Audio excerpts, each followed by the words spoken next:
आपको कहीं न कहीं परेशान करेगी। हाँ करेगी। मेरे गुरुदेव बार बार हमको एक बात बताते थे कि मैंने दीक्षा ली लेकिन मेरी माँ को रुला रुला कर ली। उपन्यास चंद्रशेखर विजय महाराज बोल रहे थे,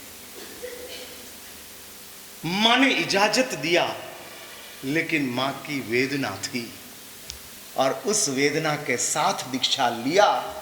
चंद्रशेखर महाराज कहते थे कि उस वेदना के साथ, बाद में तो माँ ने बहुत आनंद से दिया लेकिन शुरुआत में रजा देने के समय माँ का मोह था, माँ की संवेदना थी और इसलिए देने के लिए राजी नहीं थे। फिर मनाया, समझाया, अरे समझाने के बाद माँ रेडी हो गया, लेकिन शुरुआत में जो माँ को दुखी किया, उस दुखी करने की वजह से हमको हमारे गुरुदेव कहते थे कि मैं दीक्षा जीवन के आरंभ के 15 साल सतत बीमार रहा। एक साइड के ऊपर पढ़ाई चले, दूसरी साइड के ऊपर शरीर का त्रास चले और उसके साथ मैं पढ़ते रहा।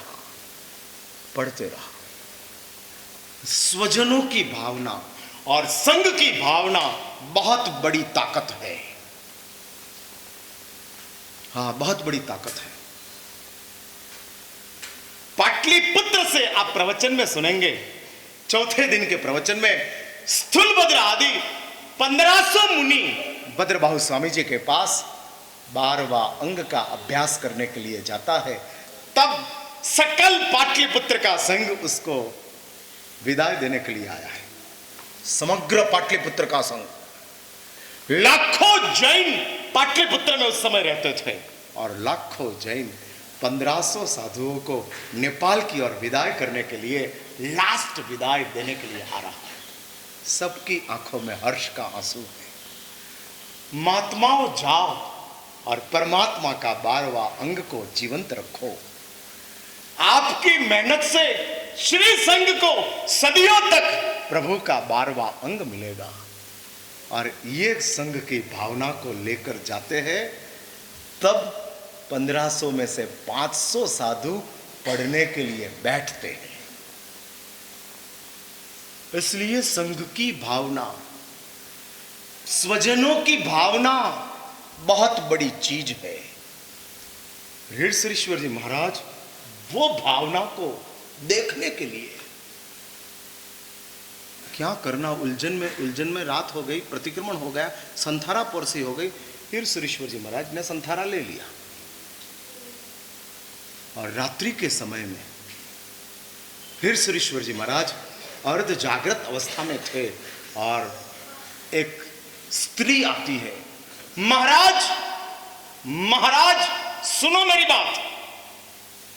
आंख खोलते हैं, प्रकाश प्रकाश प्रकाश, शासन देवी आई है। और आचार्य महाराज मेरी बात सुनो, आप बादशाह अकबर की विनंती का स्वीकार करके यदि उनके पास जाएंगे तो सदियों तक जैन संघ में आपका कार्य को लोग बिरदाएंगे, सम्मानित करेंगे। इसलिए बादशाह अकबर की विनंती को स्वीकार करके जाना आपके लिए शासन प्रभावक कार्य होगा। इतना कहकर देवी अंतर ध्यान होती है और देवी खुद किंकु लेकर आई थी, सच्चा मोती लेकर आई थी। और देवी कहती है कि यदि मैं आई हूं, ऐसा कोई आपके पास सबूत पूछे तो ये किंकु और मोती दिखाना। और संथारा में छोड़ कर जाते हैं। वो किंकु और वो मोती दोनों हीरश्वरेश्वर जी महाराज को अपने पास रख लेते हैं। दूसरे दिन तीनों संघ के वडीलों को एकत्रित किया और कहा, शासन देवी का मुझे संकेत मिला है और ये संकेत का एविडेंस है किंकु और सच्चा मोती। जाने दो मुझे, जिन शासन की जबरदस्त प्रभावना होगी, मुस्लिम बादशाह जैन धर्म की ओर आकर्षित होगा। और हीरश्वरेश्वर जी महाराज पहुंचते हैं और 6 महीने तक बादशाह अकबर ने समग्र भारतवर्ष में अमारी का प्रवर्तन कराया। जैन लोग आपको, परमात्मा महावीर को ये अमारी पहुंचाने का आज का एक महिमाशाली अवसर है। महिमाशाली। आज साधन ऐसे है, माध्यम ऐसे है। मैं इस बात बार बार सोचता हूं कि हीरसरीश्वर जी महाराज और बादशाह अकबर का प्रसंग यदि हम सीरियल के रूप में कोई चैनल के सामने रिलीज कर दे और सीरियल बनाकर रख दे, किसी को हीरसरीश्वर जी बनाने में हमको समझ लो कि दिक्कत आती है, समझ लो। पर्सनली मैं उस बात में कोई ज्यादा विरोध की बात नहीं समझता हूं, क्योंकि हमको इतिहास में एविडेंस मिलता है। सम्राट संप्रति ने अनार्य देश में जैन धर्म का प्रचार करने के लिए बनावटी साधुओं को भेजा था। नकली साधु, सिर्फ साधु का ड्रेस, उसके अलावा और कुछ नहीं। लेकिन वो बनावटी साधु, नकली साधु अनार्य देश में गए और अनार्य देश में जाकर जैन साधुओं का आचार क्या है, जैन साधु गोचरी कैसे लेते हैं, जैन साधु रुकते कहाँ हैं, जैन साधु विहार कैसे करते हैं, वो सब बातों से वाकिफ किया। और बाद में सही निर्ग्रंथ साधुओं का अनार्य देश में भी प्रवास चालू हुआ और अनार्यों तक जैन धर्म का व्याप बढ़ाने का काम सम्राट संप्रति ने उस समय किया था। इसलिए नकली साधु बनाने का काम सुस्थित महाराजा के साथ रहकर सम्राट संप्रति ने किया है। मुझे कोई हीरो नकली हीरसुरी महाराज बनकर सीरियल में उतरे और हीरसरीश्वर जी महाराज का रोल कर दे तो मुझे उसमें कोई विरोध करने जैसी बाबत दिखती नहीं है, क्योंकि मेरे पास ऐतिहासिक सबूत है, ऐतिहासिक एविडेंस है। और उस समय के जबरदस्त ज्ञानी पूर्वधर महात्मा ने यह बात को विरोध नहीं किया है। और यदि हीरसरीश्वर जी महाराज का समग्र जीवन बादशाह अकबर की सीरियल हम उतार कर रख दे तो मैं मानता हूं कि बहुत कुछ हिंसक लोग इस्लाम को मानने वाला जैन धर्म की बात का स्वीकार करने के लिए तैयार हो जाए। हाँ, अभी हीरसरी महाराज का प्रसंग पर्यूषण की हमारी प्रवर्तन तक सीमित रहे वो जरूरी नहीं है। अब तो ये समय है साधनों का, माध्यमों का। हम अपनी कोई निश्रा, मेरी निश्रा में कोई प्रतिष्ठा, कोई अंजन शलाका होने वाली है तो उस अंजन शलाका की एड व्हाट्सएप से भेज सकते हैं, लेकिन हीरसरीश्वर जी महाराज का क्लिपिंग हम व्हाट्सएप से नहीं भेज सकते। किसने कहा? क्यों नहीं भेज सकते हैं? ये अंजन शलाका की एड देने से क्या मिलेगा?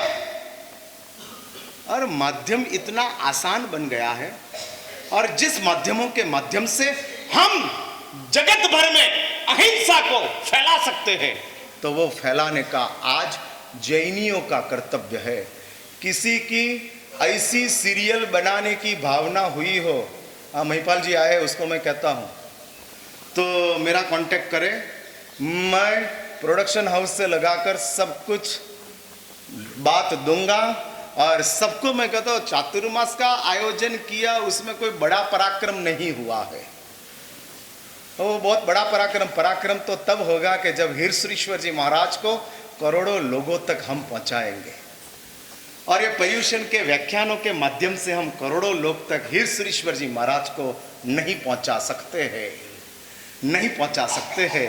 करोड़ों लोगों तक यदि हमको हीरसरीश्वर जी महाराज को पहुंचाना हो तो सीरियल का माध्यम सर्वश्रेष्ठ माध्यम है, सर्वश्रेष्ठ। पर महाराज साहब टीवी देखने की तो आप बाधा देते हो, फिर उसका क्या? तो मैं कहता हूं हाँ, वापस आएगा, समझदार लोग हैं इसलिए तुरंत सवाल आएगा। मैं उसकी क्लैरिटी कर लूं, फिर बीच में इंटरवल लेता हूं। हाँ, आप तो बाधा देते हो, टीवी देखना पाप है। हाँ, टीवी सेट फोड़ दो, आप तो ऐसी रैलियां निकालते हो और सूत्र पुकारते हो, तो इसका क्या? हाँ, आएगा, वापस बात आएगी। इसके लिए मैं इसकी भी क्लैरिटी कर लूं, जो लोग टीवी की बाधा लेते हैं उसको ये सीरियल देखने की जरूरत नहीं है। हाँ, नहीं देखने का, उसके लिए है ही नहीं। मेरे लिए थोड़ी सीरियल है, मैं नहीं देखने वाला हूं, मुझे बाधा ही है। लेकिन जो सीरियल देखते ही है, सिलसिला,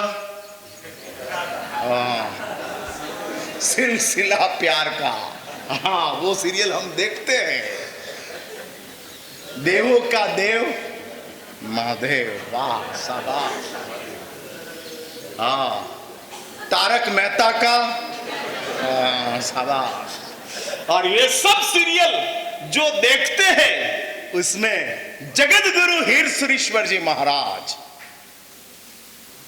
हाँ सिलसिला प्यार का देखकर कितना प्यार बढ़ेगा मैं नहीं जानता हूं, हाँ उसका मुझे पता नहीं है। हाँ कुछ भी करते लो, उससे क्या होगा आई डोंट नो। लेकिन हीर श्री महाराज के सीरियल आप दिखाएंगे और बादशाह अकबर का रोल आप उधर डिक्लेयर करेंगे। 6 महीने तक उपाध्याय शांति चंद्र जी महाराज बादशाह अकबर के साथ लाहौर पहुंचे हैं और लाहौर में बकरी ईद का दिन आ रहा था और शांति चंद्र महाराज ने कहा, बादशाह अकबर शांति चंद्र महाराज के पास जाते हैं और उस समय शांति चंद्र जी महाराज बेचैन थे। साधुओं को आदेश दिया था विहार की तैयारी करो और साधु विहार की तैयारी करते थे और बादशाह अकबर पहुंच गए। गुरुदेव क्या निकल रहे हो? जी बादशाह जा रहे हैं। लेकिन गुरुदेव मुझे धर्म कौन सुनाएगा? ये कौन बोलता है? अमृतलाल जी नहीं बोलते हैं, बादशाह अकबर बोलता है। हाँ इनको तो सुनना मिल जाता है इसलिए कहाँ बोलेंगे। हाँ वो तो